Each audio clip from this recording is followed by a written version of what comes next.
स्वागत है आप सबका आज की कक्षा में। देखिए, हल संधि में हम पांचवें क्रम की संधि पढ़ रहे हैं, इष्टुत्व संधि।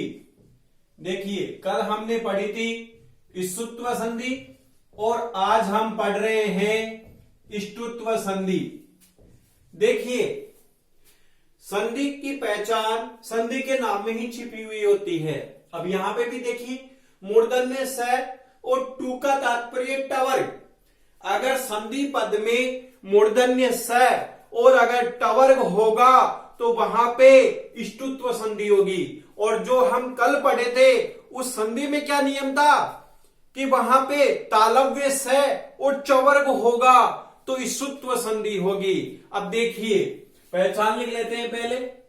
मूर्धन्य स और क्या होना चाहिए, क्या होगा पद के अंदर, टवर्ग होगा। ये इसकी पहचान हो गई है। मूर्धन्य स और टवर्ग का कोई सा भी वर्ण अगर पद में होगा तो वहां पे इष्टुत्व संधि होती है। ये एक पहचान है संधि पद के लिए।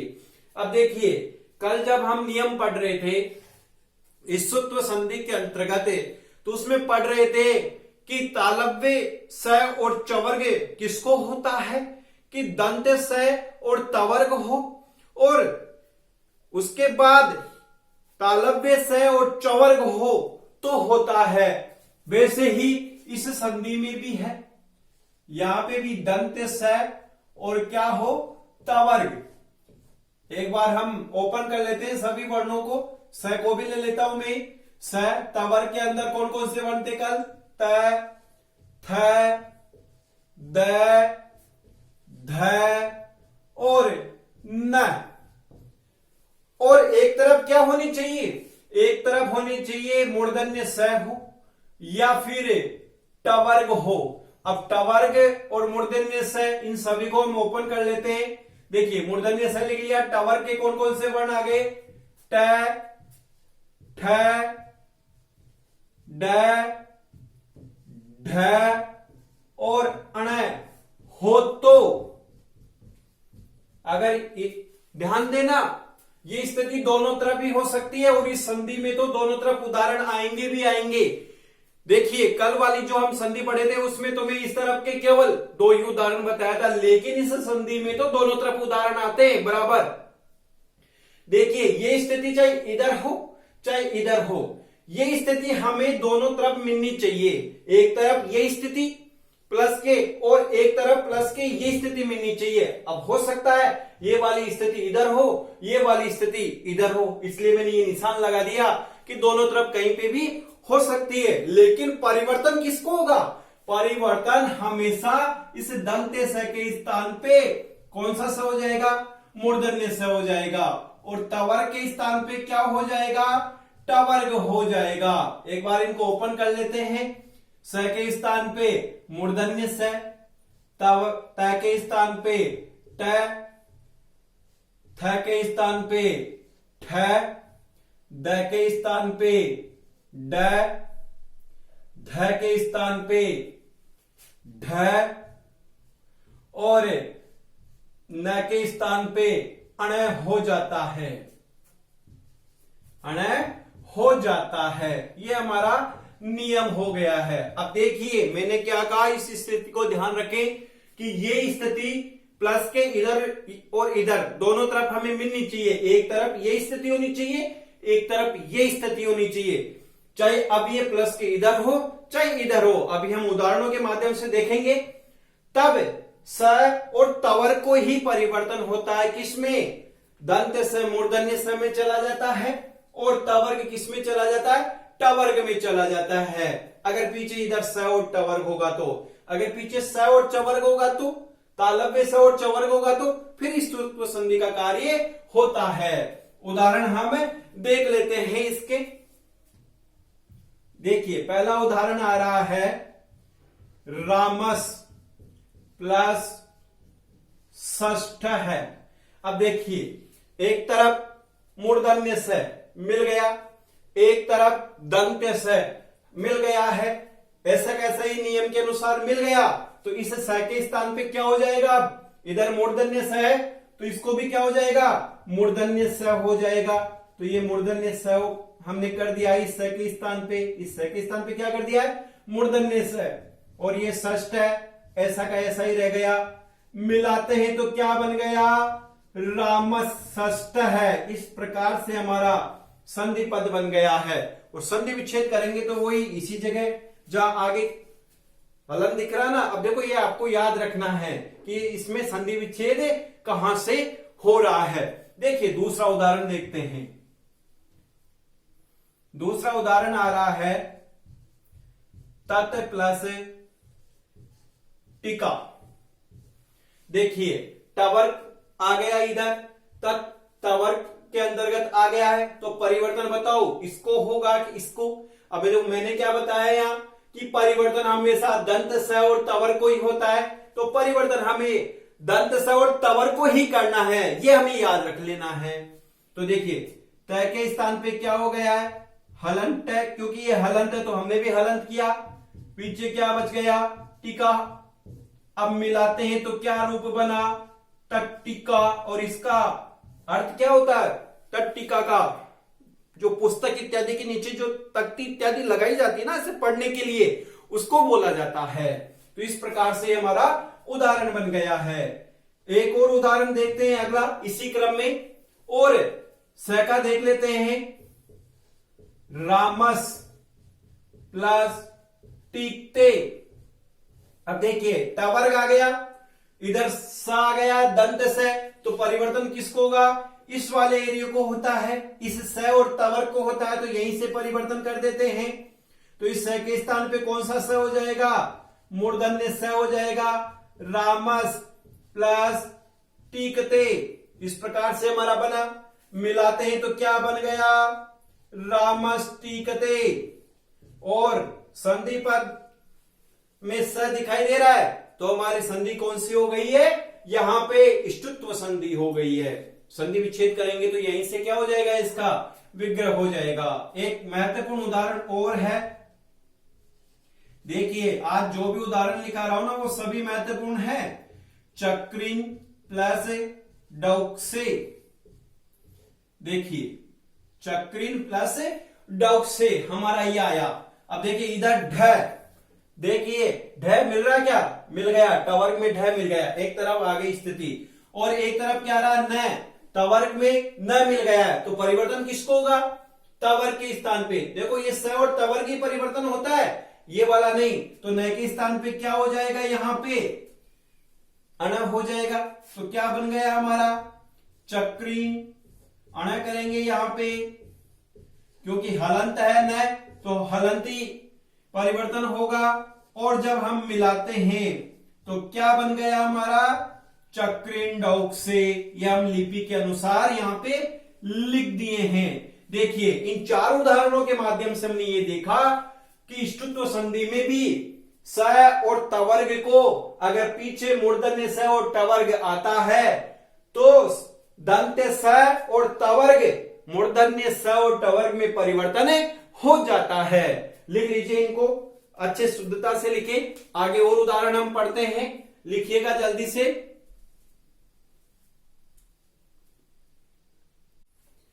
देखिए अगला उदाहरण आ रहा है माध्यमिक शिक्षा बोर्ड की पुस्तक से, ये सभी उदाहरण।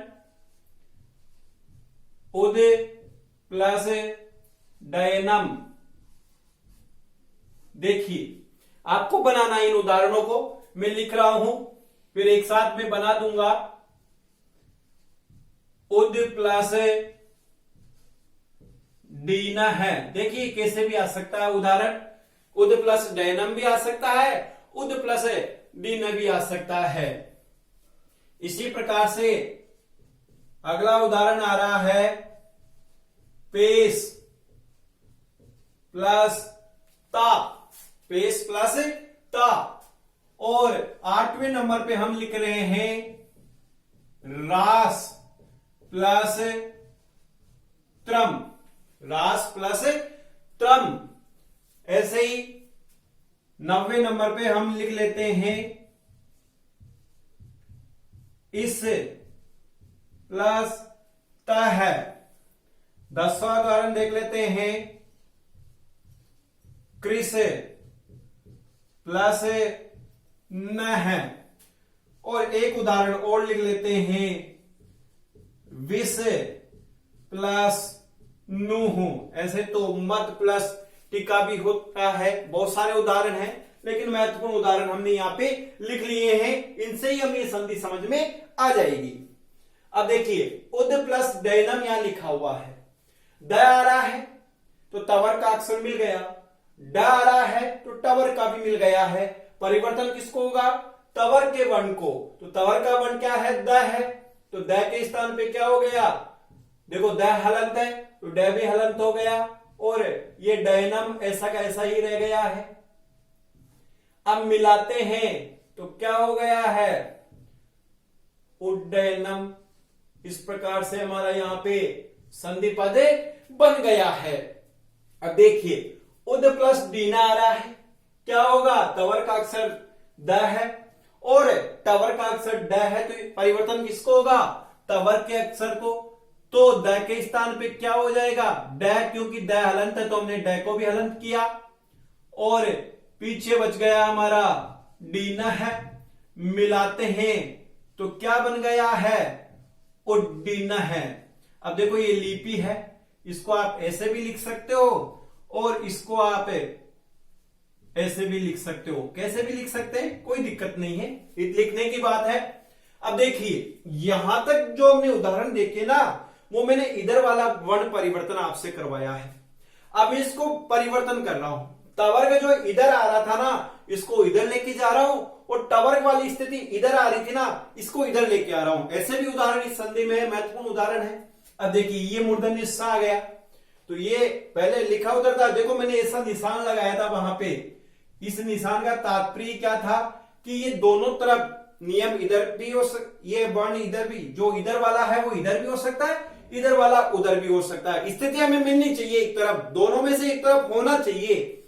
तो इधर तो आ गया मूर्धन्य से, और इधर क्या आ गया? तवर्ग आ गया। स्थिति मिल गई। दोनों तरफ में से किधर भी, चाहे इधर हो चाहे इधर हो, हमारे दोनों स्थितियां होनी चाहिए। तो दोनों स्थितियां मिल गई है, यानी उसका आगे पीछे हो गया है, तो तवर के स्थान पे परिवर्तन होगा। तो देखिए, ये तो पेश ऐसा का ऐसा ही रह जाएगा, और तय के स्थान पे क्या हो जाएगा? तय हो जाएगा। इसमें आ की मात्रा, तो आ की मात्रा लगा दी, पेश प्लस ता हो गया, और मिलाते हैं तो क्या बन गया? पेष्टा। अब आपको याद होना चाहिए कि पेष्टा में स को परिवर्तन नहीं करना है, ट को परिवर्तन करना है। इसी प्रकार से रास प्लस त्रम। अब देखिए, त्र में कौन कौन से वर्ण है?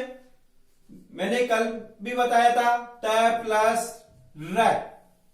जब हम राज्य लिखे थे ना, तब मिश्रित व्यंजनों को बताया था ना। त्र में कौन कौन सा हो गया? एक तो त हो गया है और एक र हो गया। तो आगे वर्ण कौन सा है? त है, फिर र है, और एक क्या मिला हुआ इसमें? अ आकर के इसमें पूरा मिल जाएगा, तो र क्या हो जाएगा? पूरा हो जाएगा हमारा यहाँ पे। तो देखिए, त और र है तो आगे त है ना, तो परिवर्तन किसको होगा? इस त के स्थान पे क्या हो जाएगा? ट। अब ध्यान देना, ट और ढ, उसमें र लिपि के अनुसार ऐसा होता है, और ये हलंत नहीं होता है। मैं फिर कह देता हूं, मैंने पहले भी बताया है कक्षाओं में कि जो भी नीचे हम र लगाते हैं ना, चाहे वो प्रश्न हो, चाहे प्रकार हो, चाहे यहां पे ये राष्ट्रीय क्यों ना हो, इनमें ये र हलंत नहीं है।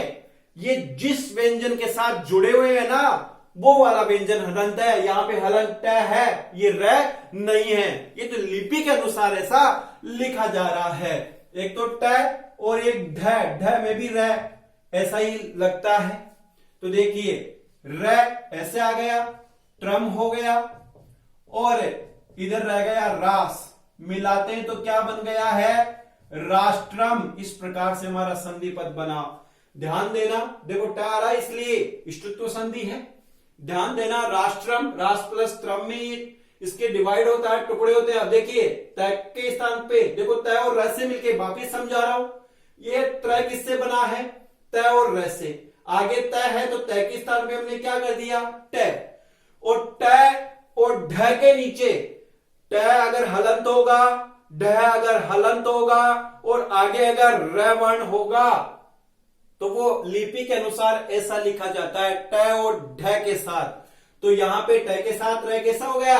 ऐसा। इसलिए हमारा संधि पद क्या बन रहा है, राष्ट्रम बन रहा है। इसी प्रकार से देखिए यहां पे भी इस प्लस त है, एक तरफ तवर्ग आ रहा है, एक तरफ मूर्धन्य स आ रहा है, तो परिवर्तन किसको होगा, तवर्ग को होगा। तो त के स्थान पे क्या हो जाएगा, ट हो जाएगा, और ये इस ऐसा का ऐसा ही रह गया, मिलाते हैं तो क्या बन रहा है, इष्टय बन रहा है। अब देखिए इधर भी कृष प्लस न है, एक तरफ मूर्धन्य स है और एक तरफ तवर्ग का पंचम वर्ण है, तो परिवर्तन किसको होगा, तवर्ग वाले को होगा। हमारी संधि के अनुसार स्थिति मिल रही है नियम के अनुसार, तो न के स्थान पे क्या हो जाएगा, अण क्यों हलंत नहीं है तो विसर्ग जैसा है वैसा ही बना दो, और इधर क्या रह जाएगा, कृष लिखते हैं तो क्या हो गया, कृष्ण है। इस प्रकार से ये संधि पद बना। अब जब हम संधि विच्छेद करें तो पता होना चाहिए कि कृष्ण में कहां से इसमें टुकड़े होंगे। ऐसे ही 20 प्लस 9 हो, इधर तवर्ग का वर्ण मिल गया, इधर मूर्धन्य स मिल गया, तो परिवर्तन किसको होगा, तवर्ग को होगा। तो न की जगह पे अण हो गया, उप की मात्रा, और विसर्ग है तो ये भी हमने बना दिया है। इधर क्या हो गया है, ऐसा कैसा है लिख दो, क्या बना हमारा संधि पद, विष्णु हो। इस प्रकार से ये उदाहरण भी हमारा हो गया है। जब हम इसका संधि विच्छेद करेंगे तो पता होना चाहिए इस स को नहीं, इस अण के स्थान पे न होगा। तो ये 5 उदाहरण मैंने अलग से लिखे हैं, इन 5 उदाहरणों को थोड़ा ध्यान से देखिएगा। 7, 8, 9, 10 और 11 वाले क्रम के उदाहरण, इन 5 उदाहरणों को थोड़ा ध्यान से देखिए इनमें था कुछ ही नहीं। मैं फिर कह रहा हूं, परिवर्तन किसको हो रहा है, चाहे वो संधि इष्टुत्व हो चाहे वो संधि इष्टुत्व हो, दोनों ही संधियों में परिवर्तन है। स कौन सा, दंत्य स, जिसको हम बोलते हैं ना स्कूल वाला स, तो इसको ऐसा देख लो आप, अगर दंत्य स नहीं बोला जाता है तो स्कूल वाला स हो और तवर्ग हो, इनको ही परिवर्तन होता है। कब होता है, अगर पीछे स शिव वाला मान लो स और चवर्ग होगा, तो स और तवर्ग को किसमें चला जाएगा, स और चवर्ग में। अगर मूर्धन्य स, ये षटकोण वाला स होगा, आपकी भाषा में बता रहा हूं, षटकोण वाला स हम बोलते हैं ना, षटकोण वाला स, जिसको मूर्धन्य स बोला जाता है व्याकरण में, बोले षटकोण वाला स हो टवर्ग हो, तो स और तवर्ग को किसमें परिवर्तन करेंगे, मूर्धन्य स और टवर्ग में परिवर्तन करते हैं। तो बस अब ये स्थिति चाहे इधर हो, अब देखिए तवर्ग चाहे इधर मिले चाहे इधर मिले, इधर जो हमें स्थिति मिल रही है, एक तरफ तवर्ग मिल रहा है तो एक तरफ देखो कौन सी स्थिति मिल रही है, तो यहाँ पे मूर्धन्य स मिल रहा है, सभी जगह मूर्धन्य स है। देखो ये जितने भी उदाहरण मैंने लिखे हैं इधर, तो मूर्धन्य स मिल गया, तो तवर्ग को पीछे अपने आप हमने चेंज कर दिया है। तो इस प्रकार से हमारी इष्टुत्व संधि हो गई है।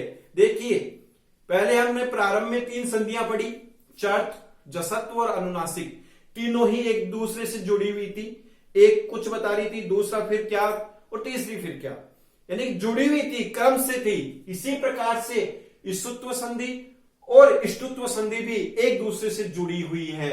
अगर हम इस प्रकार से याद करेंगे ना, इन नियमों को देखेंगे तो तुरंत हम ये संधि समझ में आएगी। अब इस संधि को थोड़ा अच्छे से कीजिएगा और इन नियमों को भी अच्छे से ध्यान में रखिएगा। धन्यवाद।